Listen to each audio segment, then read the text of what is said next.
And just by word of mouth, it exploded. And then everybody started getting frustrated with what I was doing about 3 years into it. And I was like, well, if it's better for me, if it's better for my family, it's better for my clients, how can it be bad for the industry? And yet everybody's telling me you're bad for the industry. And I was like, you know what? I'm just going to be loud about it. If I'm going to get ridiculed, I'm going to be loud about it. And I mean, I guess the simple analogy I always use is, you know, there's 2 million realtors in the United States, and we produce more realtors every year, record number of new realtors. And so you've got, every day you're adding all these ducks to the pond because the public thinks, well, you all sell houses and charge 6%. So everybody's a duck. And so everybody's sitting in this pond trying to be the cutest duck. And I'm just over here being the loudest honking goose you've ever seen in your life.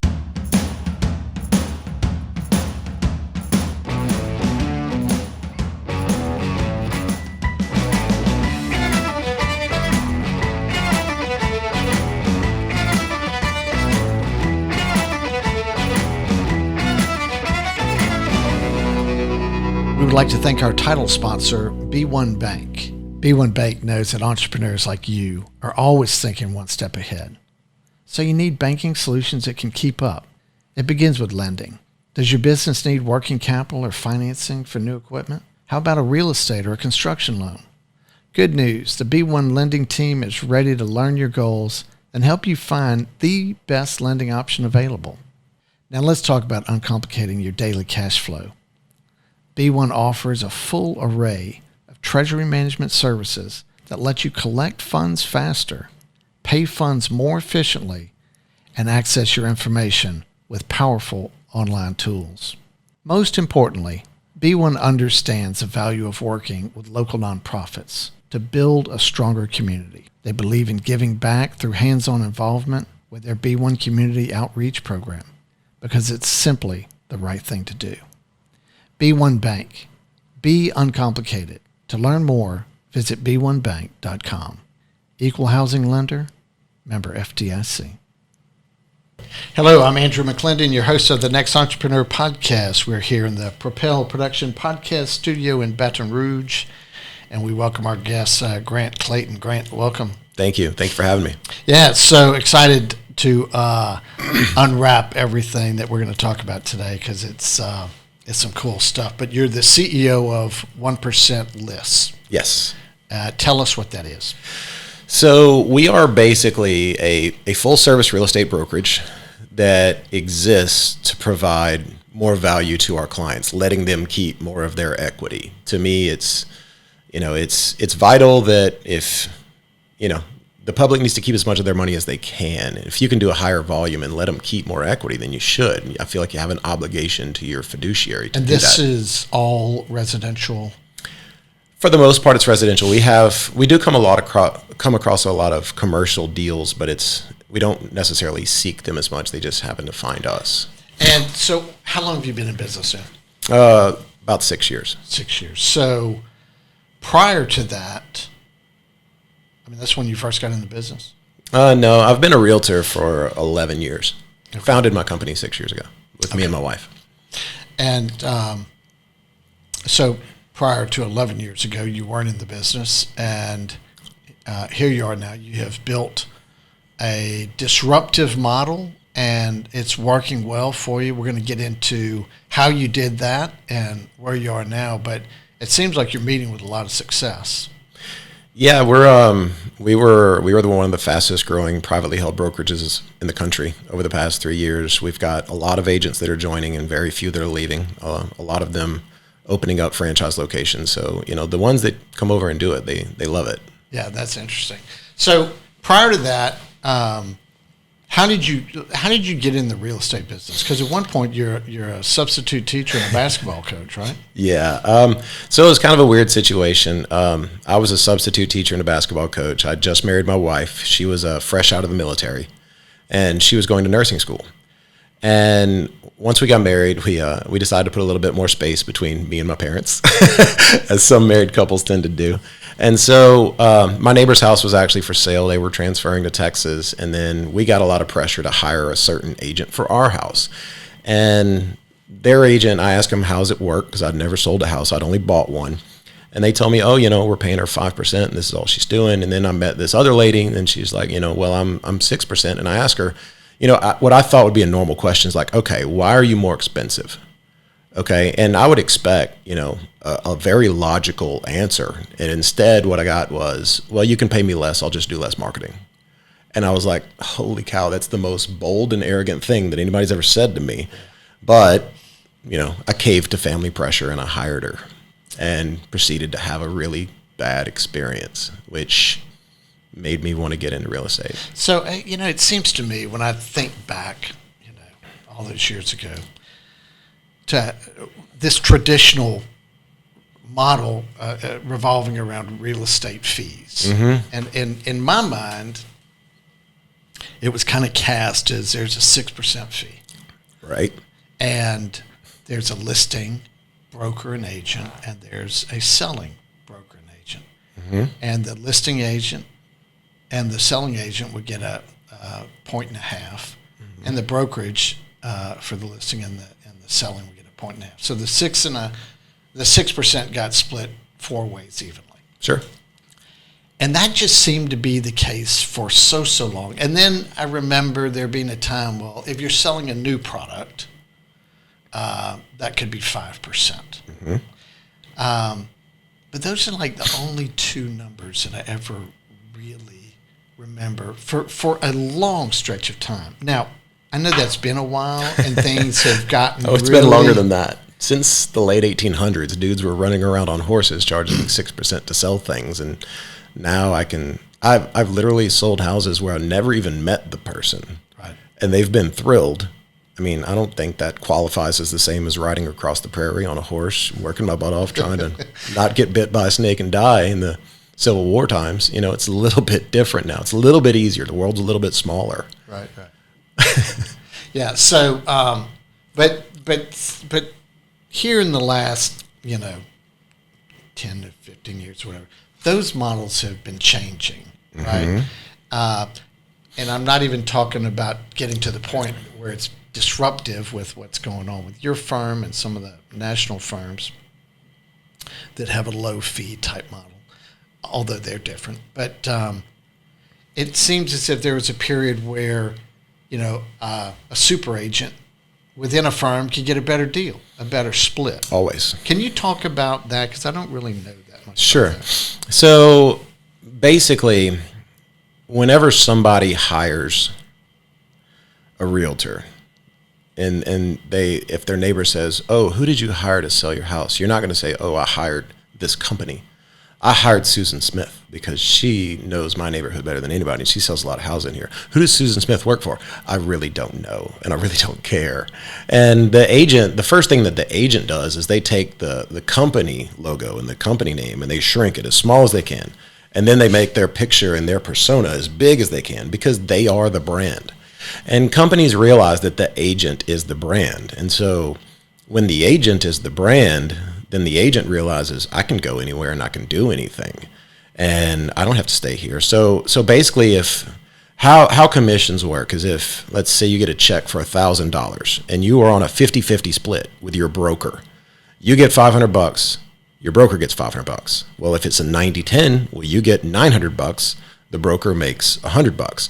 And so what it boils down to is the agent realizes they have all the leads, they have all the contacts, they have all the power. Who's going to offer me the best deal? Where it gets very ironic is with the advent of technology, it's become very easy to go virtual. Okay, so you have virtual brokerages now. Some of the fastest growing companies are virtual brokerages. Basically, they don't have any brick and mortar expense. And so those companies effectively, what they did is they said, okay, we're going to take all these savings and we're going to give it to the realtor. And we're going to use that as a recruiting tool, value proposition to the realtor. And then you have all these realtors saying, I want to keep more of my commission. Then you have a few really small rebels like me that looks at the public that says, I want to keep more of my equity. Same sentence, just one different word. If you say, I want to keep more of my equity, then realtors say, oh, well, you're bad for the industry. You're going to get what you pay for. Everything's horrible. But when they go to a better split, oh, no, I want to keep my money. And so I look at the public and I think you should keep more of your equity. If I can run my business more effectively and more efficiently and save money and still get a fantastic outcome, I want to let you keep more of your money. And the way that they, a seller would keep more equity is... I charge a lower fee to do the same thing. So, but the seller is the one who's engaging correct your firm. Yeah. So, I mean, where the 1% fee comes into play. Sure. Right? So if they were paying one half of the, you have a listing and then you have a sales side. Mm-hmm. So if they're paying the whole 6%, let's say, is coming out of the sale price of their house. Sure. But they're able to keep more if their 3% can become 1. Sure. Right. So to kind of explain the way those commissions work is the policies have always been, to my knowledge, at least with my experience, well, we need to pay a buyer's agent at least X, or they're not going to want to show the house. Right. And my firm requires me to have an even split between what we list for and what we're offering the buyer's agent. Thus, you have to pay them 3, which means you have to pay me 3. That's one of the things that I was told whenever I sold my house for the first time. And so what the public is now being empowered to realize is there's actually 2 different forces at play here. There's what do I have to pay in order to get a really good, really professional realtor to sell my house and market it and represent me. And then there's what do I need to bait the hook with to make sure a buyer's agent wants to bite, using the proverbial fish reference. Okay, so obviously if you're paying $5 to a buyer's agent and all the other houses are paying $5,000, they don't want to sell your house. But if you're paying the same amount as everybody else, well, now you're competitive. The question is, what is it going to cost you to get a really high quality agent to represent you? Make sense? Yep. So we don't like discounting the buyer's agents because, frankly, I mean, I've been there, done that, where I had little kids playing Little League games and I'm running, or I'm forced to miss part of it or something because I got to go show a house. I think those people working all weekends earn their money. Listing agents, it's not a big time sink. It's knowledge is really what they need, is a lot of knowledge. And it's what I want to charge for my brain. I would rather charge a lot of people a little than charge a lot out of a couple of people. Okay, so we're going to dig into that some more. But let's go back to your story, and you're getting this firsthand look about how the real estate fee side of the business works. Sure. Through your own transaction. Is that what led you to get into real estate? Yeah. So what did that look like? Yeah. So I wind up hiring the more expensive agent against my better judgment. And then, I mean, my house just kind of sat for a little while, which is no big deal. I now understand that there's not really a magic button that agents can press to make activity happen. And then I can remember where I was, called my agent, and the universe, you ever have the universe just strike you in the brain and say, hey, do this? It did. And it said, call your agent. And I did. And I said, what are you doing? And she said, I'm showing houses. And I said, where? And she said, in your neighborhood. And I said, why aren't you showing mine? And she said, well, they have a classic car and they really need a 3-car garage. And I was like, why don't you just show it to them? And she's like, no, it's just, they were pretty adamant. And I said, well, look, I have a media room with surround sound. I have a projector with an HD screen, 120 inches. Maybe they would like that. Go show it to them. It's like I'm begging her. And so she does. And they write an offer. And we negotiate it. I go to sign paperwork. My agent's not present. We go through a lot of stuff, and I felt like I was completely disconnected the whole entire time. And I felt like I paid too much, and then I was the only reason it got shown. And then we went to a closing, and she got both sides of each check, and I just felt like I'd been robbed, frankly. And so she was acting as a dual agent. Just acting as a dual agent because I talked her into showing my house. And so we wound up moving to the North Shore, and we decided, okay, houses are flying off the shelves here. We should get into this. And so we did. And, we were taught to think and say a lot of the same things that she thought and said. And I just didn't like it. And then I got my first check, and half of it went to my broker, and they hadn't done any of it. In fact, another agent had given it to me, that lead. And so I was like, what am I doing here? And so I switched from a 50-50 split to a 90-10 split, and I just took that savings. By changing firms? By changing firms. I went from a 50-50 split company to a 90-10. And so I'm keeping this extra 40%, and all I did was I reached out to home builders and house flippers and, people that I knew, and I'm like, look, I'm only charging this now because I'm paying less money. I'm saving more money, so I'm just going to save you money. And just by word of mouth, it exploded. And then everybody started getting frustrated with what I was doing about 3 years into it. And I was like, well, if it's better for me, if it's better for my family, it's better for my clients, how can it be bad for the industry? And yet everybody's telling me you're bad for the industry. And I was like, you know what? I'm just going to be loud about it. If I'm going to get ridiculed, I'm going to be loud about it. And I mean, I guess the simple analogy I always use is, there's 2 million realtors in the United States, and we produce more realtors every year, record number of new realtors. And so you've got, every day you're adding all these ducks to the pond because the public thinks, well, you all sell houses and charge 6%. So everybody's a duck. And so everybody's sitting in this pond trying to be the cutest duck. And I'm just over here being the loudest honking goose you've ever seen in your life. Like, I'm being different. And when you have a real value proposition that's awesome, you just need to let them know, hey, you exist, and then you win. So that's what we do.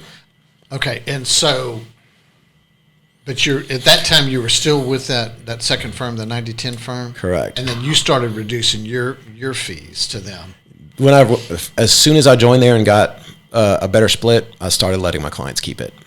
The moment I did. And then I realized over 3 years it's working really well, even though I'm keeping it a secret. Let's stop keeping it a secret. Okay, and then you're like, hey, it's time to start your own gig, right? Yeah, so then I was like, okay, so what do I need to charge in order to be, very profitable? And the number was 1%. I can still provide professional photography and everything from beginning to end of a transaction that people need for 1%. And so on the listing side. 1% on the listing side. And so, off of a $300,000 house, you're paying $3,000 instead of $9,000. That's a big savings for somebody at $300,000 house. I mean, it pays for their move, pays for a trip to Disney World. So basically, we started doing that, and I was like, okay, how loud can I be? And so every moment of every day is just spent on just being louder and louder and louder. And this started on the North Shore? Started on the North Shore. We launched the company right at the beginning of 2016. Doubled our sales. We is you and your wife? Me and my wife. So she is the yin to my yang. Military girl, very, very, very regimented, very, very awesome. And when I tell you, I love her. She's my wife. She's also my business partner. Fantastic mom. And if I told her, hey, honey, you really need to run through this wall, or you really need to go learn Chinese because it'll help our company, she'll just start doing it. And I'm the exact opposite. And, for me, it's just chaos and my brain going a million different directions. Ladies, have we heard that before? Yeah, I bet that sounds familiar. And so I create. So many of our entrepreneurs have said that. It's just a hot mess in my brain and everything I do all day long. And then I have all these amazing people around me, like Dean Cassiopo with One Click SEO, and Cody Career, and Scott McLaughlin, and Stacia, and my wife Kelly, and they organize all this chaos that I create, and somehow, a better looking goose comes out the other end of the pod. Okay, so you're in business now. Sure. How did you get the name 1%? I mean, you could have a 1% fee, but still be called Clayton Real Estate or something. Sure. Right? If I put a Clayton Real Estate sign in your yard, what would it do? Yeah, exactly. It would do nothing. So Alice and I were talking about this morning. She said, it's just genius. The 1% is just genius. So in an industry where everybody is trying to be that shiniest brand new agent, I'm over here trying to be different. I never understood why nobody was trying to win. Like, why is everybody content to play in the same sandbox with the same set of rules? I'm not in your sandbox. I don't want you in my sandbox, and I don't want to be in your sandbox. I want to do something remarkably different. And so I have a weird way of looking at this that kind of explains my philosophy on all these things. And so let's put it in the car analogy. So you have Mercedes-Benz. They don't have a value problem, do they? They're stupid expensive, crazy expensive. They don't have a value problem because they're very opulent. They're amazing vehicles, and that's what justifies their value. Honda doesn't have a value problem. They make an amazing, very reliable car. It's plain Jane, but it's very reliable, and they sell it very cost effectively. Don't have a value problem. The problem with the industry is everybody is telling you I'm a Mercedes-Benz. And if everybody's a Mercedes-Benz, then nobody's a Mercedes-Benz. And nobody's trying to fill the niche of, hey, how about you don't need to be a Mercedes-Benz. How about you be a GMC Yukon, and you can still be amazingly nice, but way cheaper than the Mercedes-Benz. Why don't you just be that? Nobody wants to be that. Everybody's too obsessed with being what they're told to be. Realtors become small business owners and are immediately told not to be entrepreneurs. This is what you charge and this is what you do. No, let them run. Figure out what's best. Compete. I respect all of my fellow realtors, but if I can put every company in the world out of business, I will. And it's not because I hate your guts. It's because I want to win, and that's what makes these things work. So when you go back to what you were seeing when you were working for the firms, either 50-50 or the 90-10 firm, Yep. it seems like there's this recurrent thing of a lack of innovation. Correct.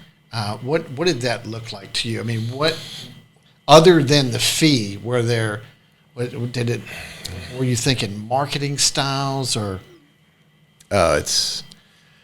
There's nothing to offer, which is why agents leave. Pretty much every brokerage they can't really offer you leads. You know, we got more realtors than listings right now. They can't. They can really offer you a better split and a better cap. So when you continue to do 4 or 5 deals, you keep more of your 4 or 5 deals. There's very few companies that can say, I have something I can do to make your business explode and make you make more money than you thought possible. And realtors point at us and say, I know my worth. I'm not going to charge less money. They'd be shocked to know my average realtor makes 3 times the national average. I've got realtors making $500,000 a year in South Louisiana. I mean, that's pretty solid, Jack. Yeah. You know, that's pretty good for somebody who's, you know, still living a pretty good life. So I imagine initially that sale, just, you know, while 1% tells your story well, and, you know, freaks out realtors. It freaks out realtors, right? So, I mean, there are going to be some that, you know, initially you're not even going to talk to because, like you said, they value themselves more than that, having not understood the math. But what did that look like initially from day one as you're trying to grow your, you know, how do you even attract the first realtors? Man, you got to prove it. You have to. Realtors only ever move for one reason, and it's because they think they're going to make more money. Right. And so immediately, that's the only reason they ever move. So right off the bat, if you raise your hand and say, I'm charging a lot less money, they're going to be like, I don't want to work way harder for less money. And because that's what they think. Because all they can do is fathom, once again, they're not entrepreneurial. They're not trained to think that way. So most of them don't stop and say, okay, what is my client acquisition cost? What am I selling? What is the cost to produce it? And what volume should I sell with this profit margin to maximize my income? Realtors don't think that. They think, hey, I expect to see 6%. And if you need more deals, just work harder or go buy them from Zillow. And so ironically, it's okay to buy leads from Zillow.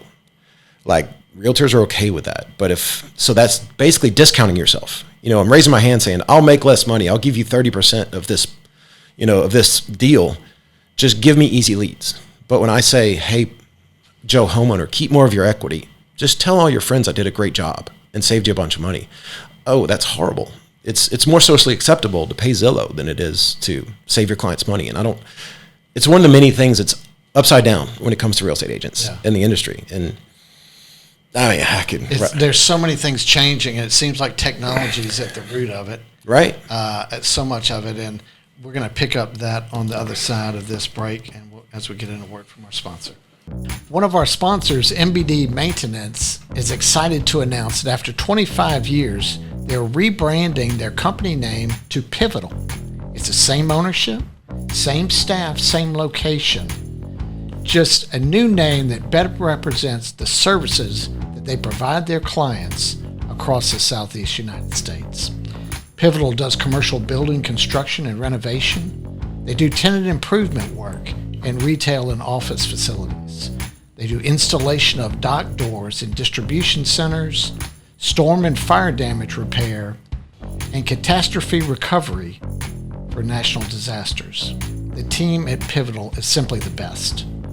They're experienced, they crush schedules, and they have an impeccable safety record. If Pivotal can help you with your next project, you can find them online at pivotalperforms.com. And we're back with Grant Clayton. We talked about the fee makeup, the old traditional fee makeup, and but you know, not only could a realtor talk that fee down, but they could talk that fee up, sure, right? And if you're selling hard, or an agent could go in there and tell a seller that, hey, this one's going to take more work. It's a challenge, and I'm going to need 7%. I'm going to need 8%, which... My first ever listing was an 8% listing. First ever? True story. I talked somebody into paying me a higher fee. It was a relocation company. They pay all the commissions, so I talked them into paying me a huge fee. And I felt horrible afterwards. Really? And I felt even worse when the relocation company took all the money, and then my brokerage took the other money, and I wound up making about 1% on an 8% deal. Oh, my goodness. Yeah, that was my take home. So, but there's a lot of things that happen in this industry, and I've been engaged with it through my businesses. And I want to tell this one story because it was really striking to me. I had two developments going at one time. One they were both in a different market in Louisiana, and two different real estate brokerages represented me. But it was the same product, office park, right? A commercial product, in which I would have in between 9 and 12 buildings. One had 9, one had 12. And my long-term plan was to hold on to a few buildings, about 25 to 33%. And so the brokerages knew that going in. They would not be earning any sales commission on the buildings that I wanted to hold. I wanted them to lease them for me, and they would earn the lease commission. Sure. But they earned the sales commission on all the other properties that they sold. And within 2 weeks, both firms came to me and said that they could not find a leasee for the properties, the building that was available at that time, which was one that I was going to keep. And they wanted to sell it, but they did have a buyer. Sure. They wanted to sell it for me. Of course. And I was like, I don't want to sell, but I need to do something. Sure. So there's a little pressure to do something. Do I sell this one? And it turned out in both instances, they did have a leasee. They did have someone to lease it. And they found an investor that would buy a leased building. And so they therefore would have earned the sales commission as well as the lease commission moving forward. And I was appalled. I was just utterly shocked. Sure. That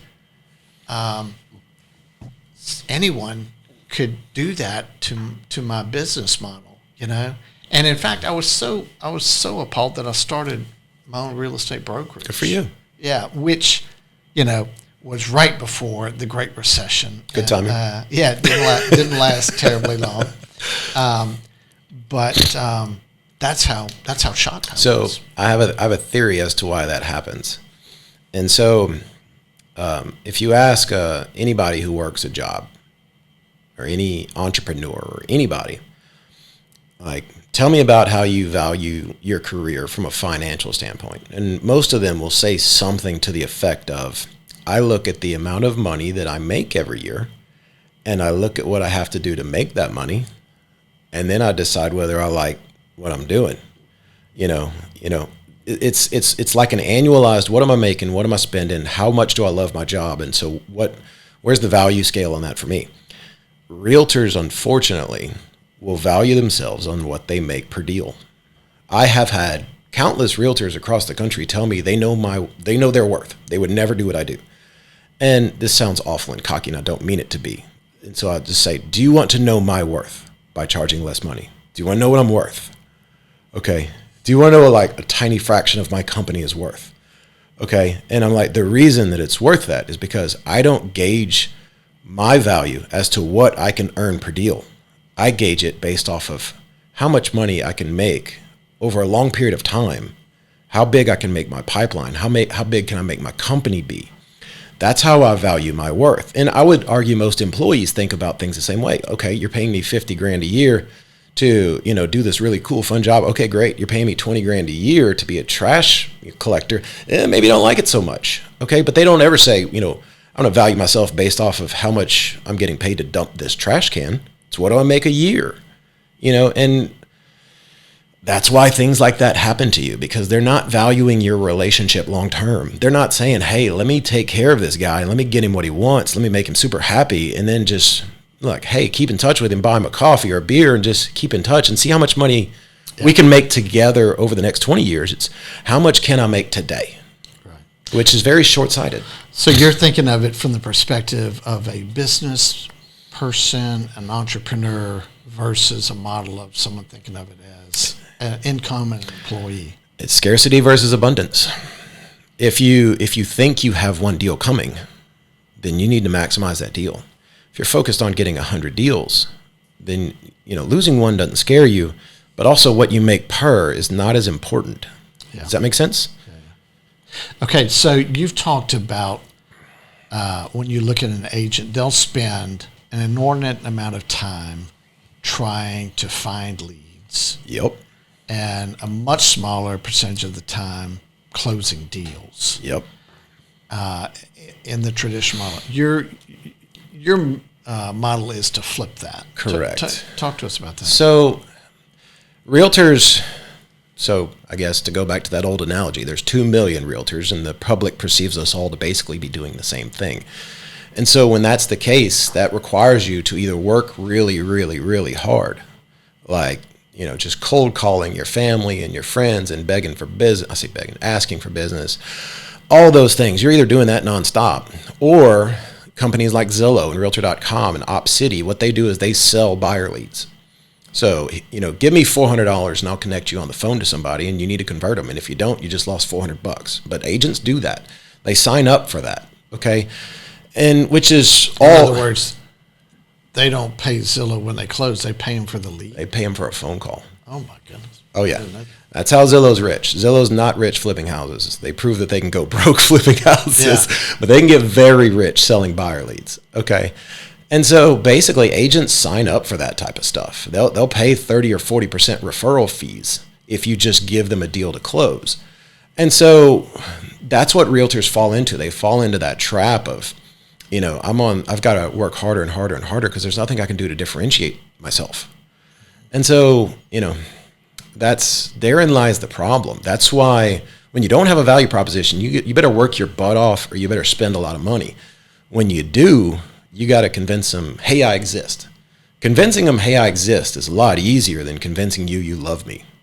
Okay, you might be deciding you hate my guts right now, but you're sitting across the table from me knowing I exist. You know what I mean? It's a much lower hurdle to jump, but you got to have a true value proposition to pull that off. So we touched on this at the end of the first segment, but technologies is allowing for some of these disruptions like you're doing to be effective. Sure. Right? So if you look at the Zillows or the Redfins, these guys, explain to us what their model is and how it differentiates from yours. So basically you have lead sellers, which is to some degree Redfin, but not really. Redfin's a brokerage.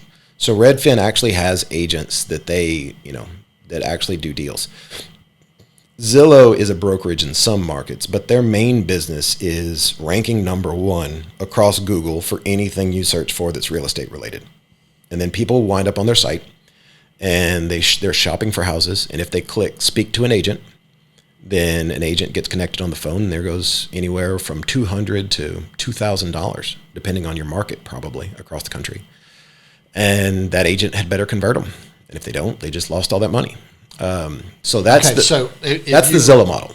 So if you were to look it up, if you were to go online and look at Redfin and you see a house that you like, yep, but you don't push click the agent, mm-hmm, and you do have an agent local that you know, yep, and he's sending you stuff, right, digitally. You get emails every day. You've given the parameters of what you're looking for. 3 bedrooms, 2 baths, whatever, and they're sending that info to you digitally, and you look at all that. It's the same info. Yeah, I don't know. I'm looking for a house right now in New Orleans, and so we get. I know somebody that does that, by the way. Go ahead. Yeah. Well, yeah, I had that. I had go ahead. I'm just agent. Yeah. I don't want to make them hate me any more than they already do. So you're looking for a house in New Orleans. Yeah. So I told the agent what we were looking for. Sure. And I get 2 emails some days, or every other day Right. of the parameters, the area, the size, Sure. et cetera, the price range. But I could find something else that, maybe it's out of that. There's some reason. Maybe it's slightly higher, or maybe the bedroom-bathroom mix is different, or it's just out of that range. There's some reason, obvious reason, why I would run across a different property. That if I have my agent and I saw it on Redfin's site, then I'd just call them up and say, Right. I mean, so Redfin only makes their money when you push. No, so that's Zillow. For the most part, Zillow is not a brokerage anywhere. So I'll kind of flesh the whole thing out for you, and you can understand the whole thing and how it works. So basically, Zillow is not a brokerage in most areas, though they are tinkering with that market. All they're doing is generating leads and selling the leads to agents that belong to other real estate brokerages. Then you have Redfin. So Redfin is a brokerage. They started as a real estate brokerage, real estate company, but they also generate a lot of leads in markets where they don't have enough agents or any agents. And so what they do is they'll have Redfin partner agents. And so they'll refer that lead to somebody. And if it closes, then you pay them 30% or 35% or whatever it is. And then you just have traditional real estate brokerages that operate primarily as a real estate brokerage. And then we build our own online presence, obviously. But the point of what we do is not to have an online presence and sell leads. The point of us is to have a good, user experience, whether you're selling or buying. We do that. But basically, all the leads are coming from the same place. Once an agent puts a property on the MLS, there's something called the Internet Data Exchange, the IDX feed. And that IDX feed refreshes that data across Realtor.com, Zillow.com, Homes.com, Truly.com, KellerWilliams.com, Remax.com, all the .coms every 5 minutes, 10 minutes throughout the day. And so unless there's a for sale by owner on Zillow that's not listed on the MLS or something, Make Me Move or one of those, you're going to see the same data everywhere. I see. Make sense? Yeah. So an agent, they're all licensed and so when they do get a listing, does it have to go on MLS? Yes. Okay. It's required to. And then once it's on MLS, then that's where everyone else can pick it up. Yeah. I tell people, look, you should not value your realtor because they can put you on the MLS. And you should not value me because of all those things. And in fact, I still do a handful of deals every year. And of my buyers, I don't create searches for them. They see the data faster than I see it. Okay. You should not value your realtor because they can, create a search for you or do something like that. That's like valuing your CPA because he can write on paper. Value me as a realtor because you found the house and now you need to structure your deal appropriately. You need to make sure you're not overpaying. You need to make sure you don't get burned on inspections. You need to make sure appraisals are fine. You need to make sure you have a smooth process. Don't value me because I can click a button on the MLS because I don't want to be valued as a gatekeeper of information. I want to be valued because I'm good at what I do and know what to do with that information. Does that make sense? Yeah, I'm a customer. Yep. Right? And I want to sell my house. Yep. How do we do it? So I got options, right? And one of them is 1% less. Sure. So, but it could be an instance where, as a buyer, I'm going, okay, what's not as a seller happening here? Yeah. As a seller, rather. Yeah. What's not happening? What is he what am I not doing?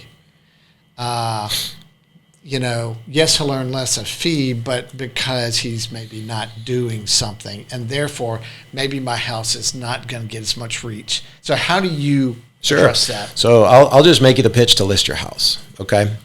And this is the same listing presentation that virtually everybody at my company uses. They might slightly add a page or two, but it's pretty much this. So here we go. There's only 6 ways that houses sell, okay? Only 3 of them can be influenced by your realtor.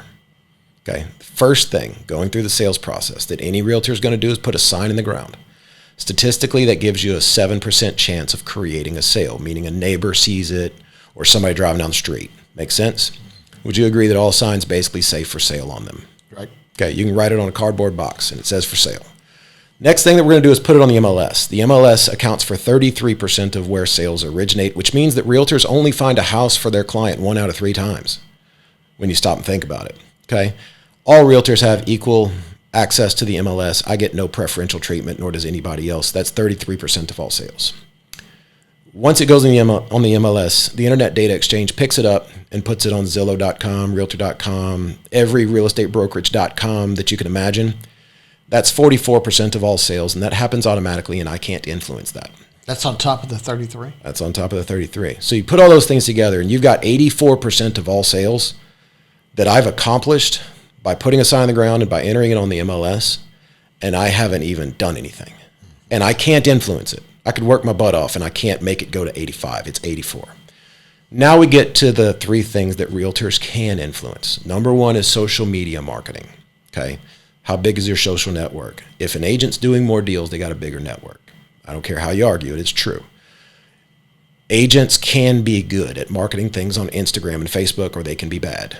And so I'm going to tone this down, but I basically tell a joke of, if you're thinking about hiring somebody that might have been born in the 40s to sell your house, ask yourself, how good are they going to move the needle at social media marketing? Because that's where they can be a rock star. So maybe like Rose and Blanche or Dot wouldn't be your best choice. So moving beyond that, assuming you got somebody who's just a rock star on social media, which is really where we focus on training our agents. Next up is 1%, which is open houses and broker tours, and also 1%, which is print media. 1% on open houses? Yes. So open houses and broker tours were basically banned over the past 2 years due to COVID-19, and somehow we had the greatest sellers market in history. If I told you, bro, you got to move today, you can be like, holy cow, I'm driving to PJ's and picking up a real estate magazine today. No, you're not. Okay, you're especially not when you open it up and look at a huge photo of a realtor and tiny pictures of houses. You're gonna be like, holy cow, I'm not even being marketed a house. What am I gonna do? I'm gonna go online. So NAR does, the National Association of Realtors, they do a study called Real Estate in the Digital Age. They update it pretty regularly. Of millennials, 8% shop online for real estate. Of Generation X, it's like 99 point something else. For boomers, it's 96. Okay, for the silent generation, if they're still around, believe it or not, over 75% of them search online. Now, they might have the most biggest font you've ever seen in your life on their iPads, but if they are still with us, God bless the greatest generation, they are shopping online for real estate. And so what it does, it completely made the marketing aspect, in a lot of ways, obsolete for the realtor. Like, we don't carry that water anymore. And so I don't want to go in and say, bro, you got to hire me because I'm like number 1 at marketing. No. So basically, if you take all that, all right, you've got the 2 most expensive forms of marketing, which is print, open houses, broker tours. They are the least effective, okay? So what's going to make your house sell? Number 1 is price. Number 2 is amenities, condition, location. If you've got an amazing house in an amazing location, you don't need to pay 6% to sell it, okay? Everybody's going to see it everywhere, and they're going to swarm it. Now then, the question is, if you got a bad house, okay, that needs some TLC, you're almost upside down on it. If you pay somebody 6 or 7% to sell it, guess what? You just made your problem worse. You need my savings. Use it as a tool. Price it more aggressively. Offer renovation allowance. Offer closing cost assistance. Offer something to get your house sold. Okay, but that's what's going to make your house sell. I don't care how good of a salesman you are. You can't sell anything that's dramatically overpriced because we just don't have the ability to do it. We've lost the power of that. Okay? And so basically, that's it in a nutshell. That's how we market homes. And I tell them straight up, we're going to do professional photography. You're going to go on the MLS. We're going to go nuts posting it everywhere, social media. And then we're going to monitor and schedule everything and handle your transaction from beginning to end. And by the way, we're better at it than everybody else because we do it nonstop. The average realtor does 1 deal a quarter. Okay? That's not a lot. If you did something once every 3 months, you probably wouldn't be very good at it. And if you realize that the number 1 thing that your realtor can be is a contract expert and know their market better than everybody, how do you become that? Well, you need to do a lot of deals, and you need to be doing CMAs nonstop. You don't do that when you deal one deal every 3 months. That doesn't happen. And so we just tell them that, and we say, okay, I get it. I understand it. So you're going to pay me 1%. You're going to pay the other side whatever the market stipulates, like whatever the market says is good. Okay, if 2.5 gets it done, 2.5. If it's 3, then it's 3. If it's 2, then it's 2, and it varies across the country. Right. And the rest of the money I'm going to save you. Hopefully you keep it as equity, and you're just going to put it in your pocket. Worst case scenario, we use a little bit of it to make a deal happen, but either way, you're down the road faster than you thought you'd be. Yeah. Would you list your house with me? Yeah. Okay, you're hired. Can you imagine? It's a tremendously compelling argument, and I think that's it's because of your intellect and your tenacity and your entrepreneurial spirit that you're able to bring all that together. But it's how the market has transformed with the advent of really effective technology. And I mean, when you just go online and you look at a listing that you get, and the depth of informations and maps and graphs and taxes and valuations for the previous 10 years, and it's just amazing what's in there. And then you're looking at 40 pictures. Yeah. So when you pull it back, what should you value your realtor for? Should you value your realtor for putting you on the MLS, or should you value them to make sense of all that information and to figure out where you ought to go? Figure out where you're going to have the best resale value in 6 years. Figure out, what's the best spot. That's what you need to value us for. It's, to use the CPA example, it's not because I can write or type. It's because I know the tax loopholes. I know the tax code. I know it better than anybody, and I know how to leverage it for you. Yeah. That's why you value us. A lot of realtors think, oh, you're anti-realtor, you hate realtors. No, I want us to value ourselves for the right things. Yeah. Okay, and be honest about it. Yeah, I mean, you're being disruptive, but it's the time to do that. So, okay, let's get in a word from our sponsor, and we'll pick it up on the other side. We would like to thank GearTrain for their support of the NXT Entrepreneur Podcast. GearTrain is a national program management company that specializes in the inspection and audit of conveyor systems, VRCs, robotics, and material handling equipment. GearTrain also manages routine maintenance and repair programs, as well as emergency callouts for clients all across the United States. GearTrain technicians have the experience to keep your automated equipment systems running at peak output. For all of your inspection, audit, and maintenance needs, reach out to GearTrain. They can be found online at GearTrainPerforms.com. And we are back with Grant Clayton. Okay, so you're growing your business, right? And you're selling franchises. Right. So where are you at with that? How's it going? What's the velocity look like? Yeah, so we've opened, I believe, right at 30 locations in about 18 months. Wow. We're open on the West Coast. We're open in Washington and Utah. And then we're open from Louisiana all the way over to Florida and then up to North Carolina. And you have a broker. And we're about to open Pennsylvania, yeah. And you have a broker in each market. Yeah, and that's the hard part about expansion for us is there's other companies like Redfin that are doing what we do, but they make those agents, they turn them into employees, and they take all the corporate revenue. They take all the commission for themselves. And so the problem with that is as soon as you give an agent a salary, like if you ask a great salesperson, hey, do you want a salary? They're going to be like, no, I want commission. Give me all my commission. The bad salesperson, they want that salary. Right. And so, the problem is, just naturally common sense. I think they're going to be less motivated because they're getting their salary. They're going to be less motivated to get an amazing result because they're not relying on the referral for income. They're going to be less motivated to find deals, which means, it's all on corporate to just produce to these little baby birds sitting in the nest. And it's just, I don't find that's the good way to run it. But the easy way is if you get millions of dollars, you can just go hire all your offices. Just go hire them all.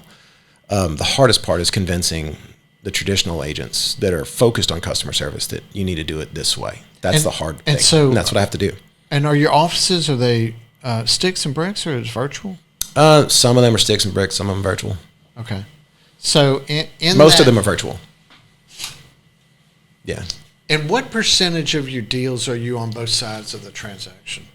Very few. It's less than 10%. Okay. So your main fee is the 1% then? Not really, because if you think about it, if you think about the sales process, like if you decided you want to move, like average Joe homeowner, they start shopping for houses. then they list their house, then they go buy a house. And so our philosophy is, let's get in front of all the listings and save them a lot of their equity. And then that loyalty will exist because we did a great job and we saved them a bunch of money, and then they'll use us to buy. Oh, wow.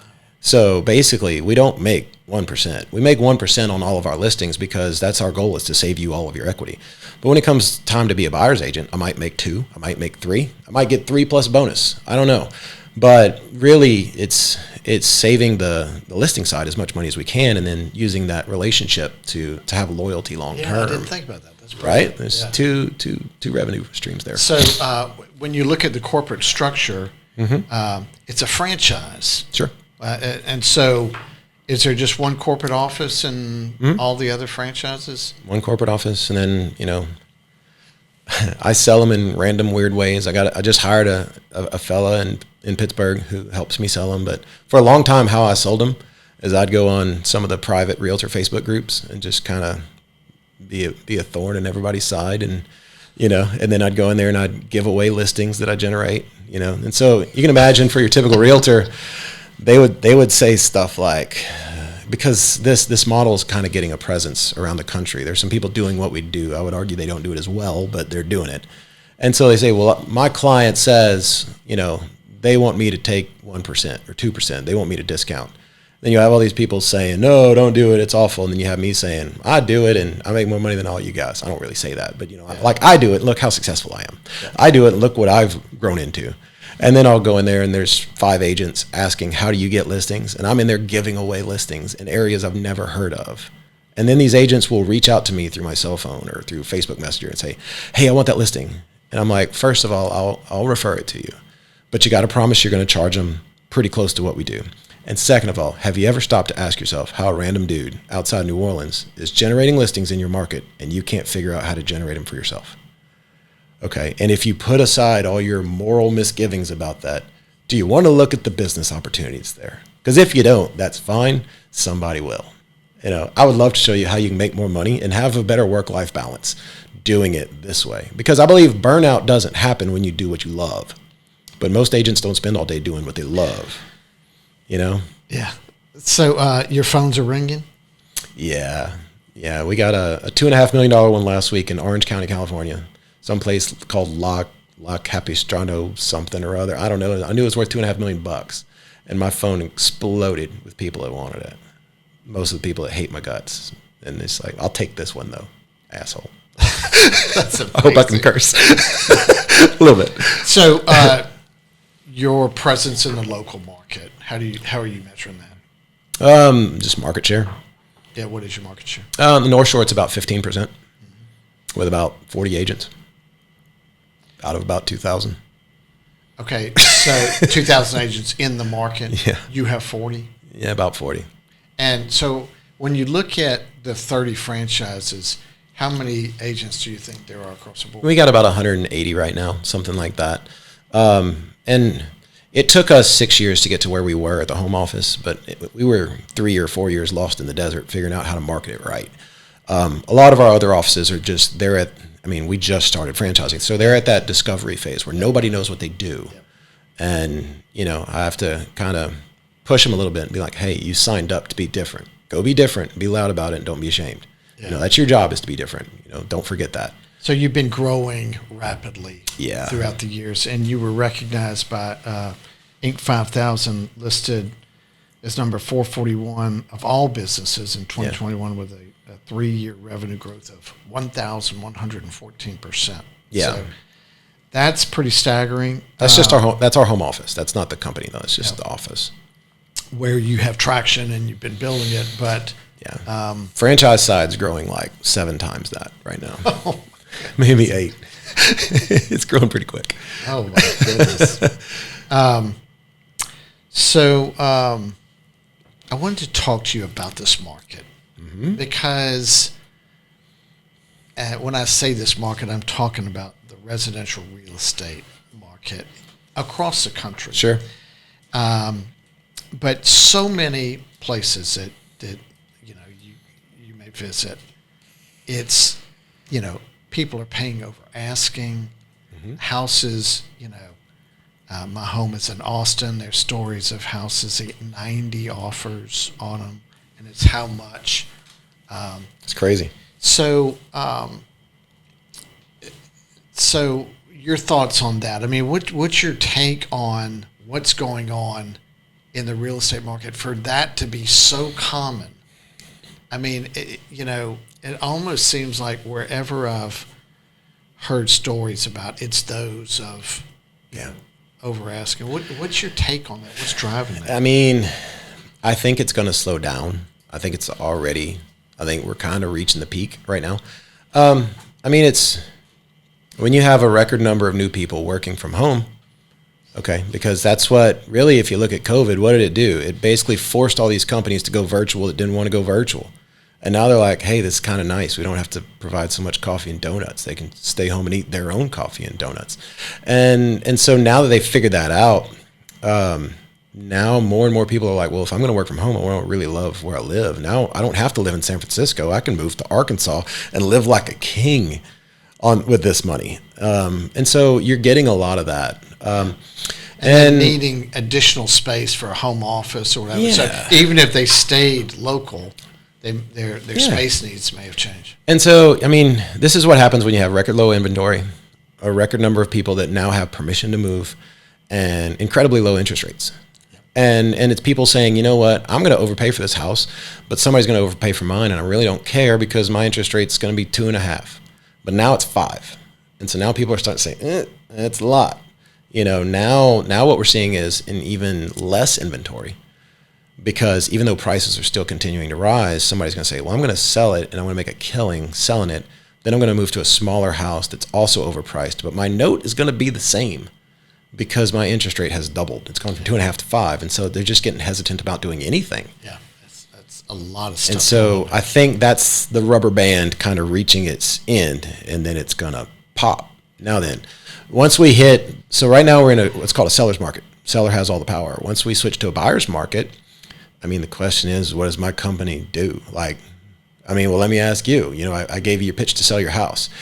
If it was a crazy buyer's market, are you going to pay extra commission to hire the 6% luxury agent or whoever? Or are you going to pay me about half of that and price more aggressively, or have like a bonus for an agent that you can offer to get your house sold when you have to compete to sell your house? I don't see where, the trending of the market really impacts the argument. I think for what you're saying. I think right now everybody could afford to pay 6%. Why would they? Because houses sell immediately. And so for realtors who push themselves as marketing experts, when you put a sign in the ground and you get 15 offers, it's hard to argue you did that. The question is when the market shifts. I mean, are people going to need to save money, or are they going to say, no, I'm going to pay the extra 15 grand or whatever because I need that open house and broker tour. I need to be in that magazine. I mean, that's the thing for us. We can't just be cheaper. Okay. So like I have an analogy that I'll use. I'll make it really quick. So how I judge quality is, price, or value is quality versus price. So you got price down here, quality up here. Value is the intersection of those two. And so you can be very cheap and very low quality and nobody want you. You can be very expensive and very high quality and everybody want you. Right. It's when you figure out how to be cheap and very high quality that you found something. Yeah.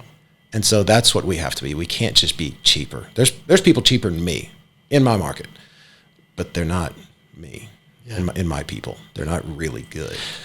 So the other thing is, we're not just having inflation in houses, right? Yeah. We're having inflation across the board. So what did I read this morning? Up 8.5%, in the first quarter of this year. The stock market rallied because they thought it would be worse. And that's crazy. It's wild. So, that inflation impacts everyone and their disposable income and what they can afford to pay for a new house. And so there's a lot going on there. So not certain what's around the corner as it relates to that, but it seems like I think they're going to need me even more. That's what it seems like. And I don't decide that. And I have a lot of realtors say they can't wait for the market to change because I'm going to go out of business. But I talk to the public and they don't feel that way. But I think it depends on my office. If I have an office that's being run by a rock star with like real market penetration, they don't have a thing to worry about. But if they're new and they haven't proven themselves yet, they got to prove themselves before they can be seen as a legit equal player at a lower fee. Look, we've been seeing this relatively new trend of leasing houses. So developers building entire subdivisions of beautiful new homes with homes for rent. Right. What's your take on that? I'm not a government interventionist type guy. That's not where I am to go down.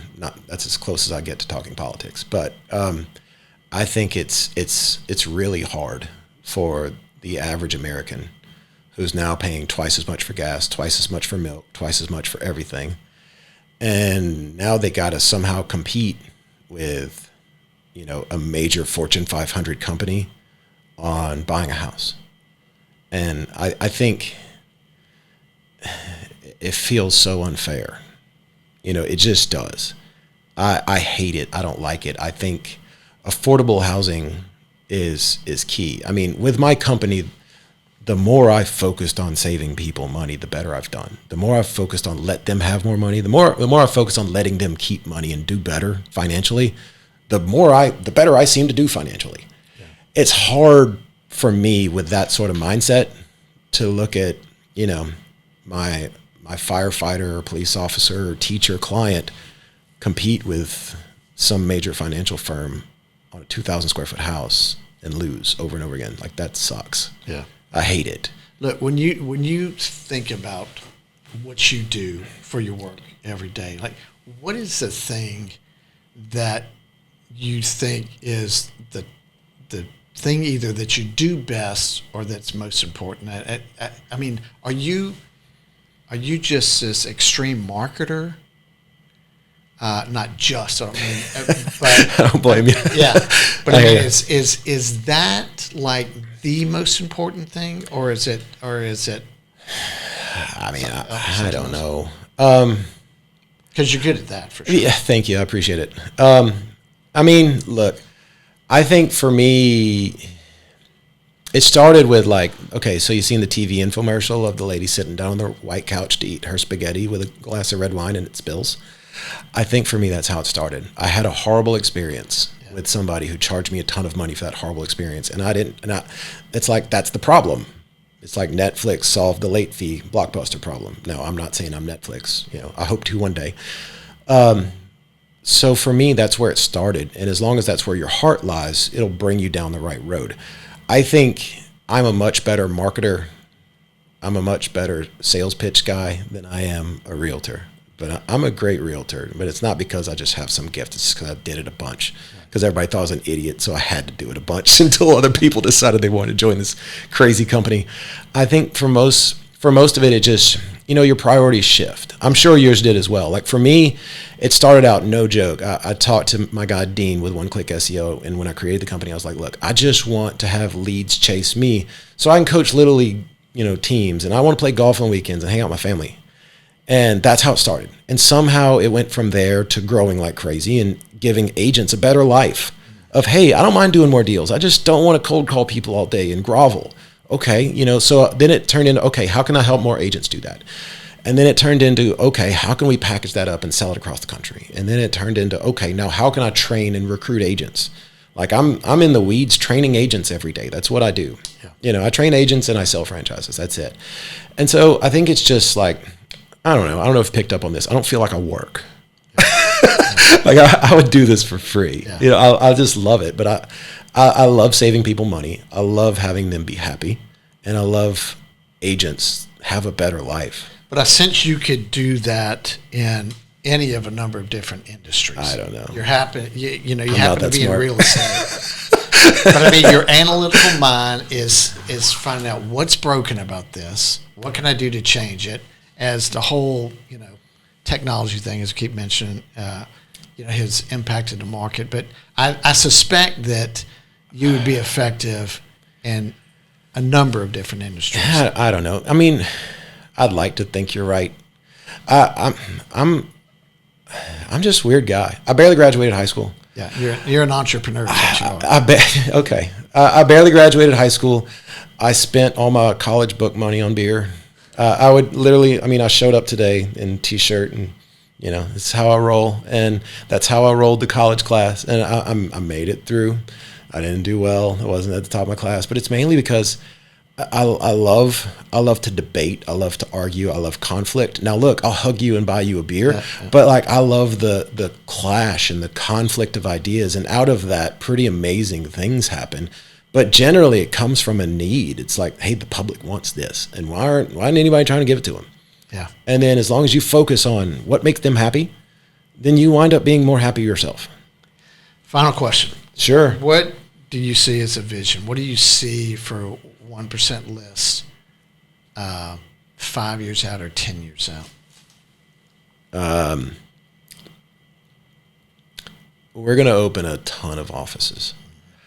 I want to change the lives of a lot of realtors, number one, because despite everybody thinks I hate realtors, I love realtors, but I think their heart needs to be in a better place. We're going to have a bunch of happy homeowners. And I don't know. We're going to change the way real estate's done, one way or another, or die trying. I'll